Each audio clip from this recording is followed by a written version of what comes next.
So we talked a little about tuning last time, how it's really important when you're tuning that you want to check both octaves. So let's look at the clarinet. Maybe we're tuning on a concert A.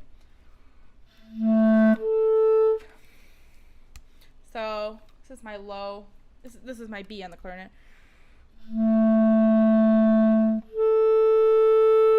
So I want to make sure that both of those are in tune, right? I do this with the tuner. Check the other one. Okay, so sharp, push in, flat, pull out here, right? We adjusted the barrel. Other things we can do, you can adjust at this joint a little bit here. You can pull it out if your clarinet's a little bit sharp. So that's how you can tune on the clarinet. It's important to try a couple different octaves. What you can also do is you can, once you're getting your pitch center, so I usually work with the tuner, right, to get this. And sometimes you can also do your chromatic scale, so starting on the lowest note that you can play and going to your highest, moving in half steps, tuning those with the tuner, seeing what your tendencies are of the instrument, you know.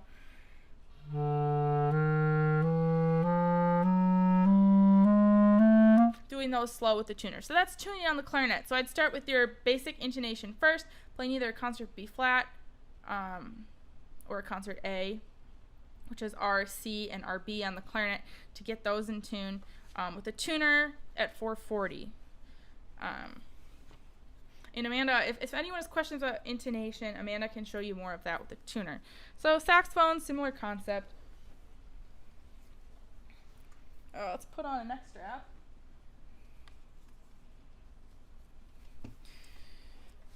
So saxophone, intonation. Same thing, you want to check the octaves. So I'm playing a concert B flat, which is saxophone G. And if you guys want to noodle around with this, that's cool. Maybe we'll have some time for noodling after. Check intonation.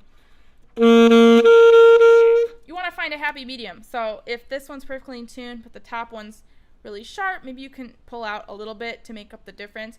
Also, make sure you're not biting for the high notes. That can affect intonation very much. And you know, it's better to figure out if you're biting or not rather than doing all these weird adjustments. So make sure that you're not biting down with your teeth on the top of the mouthpiece for the saxophone. So that's intonation on the saxophone, and like I said, you can do the chromatic range like I did on the clarinet. Usually the palm keys, if you're able to play that high, tend to be pretty sharp. Sometimes, especially the D, so you might have to do some adjustments with your mouth to move those down. If anyone has questions about that, we can definitely talk about that next time. So that's basically intonation and instrument care for the clarinet and saxophone. Thanks for watching, and I hope you learned a little bit more about how to tune and care for your instrument.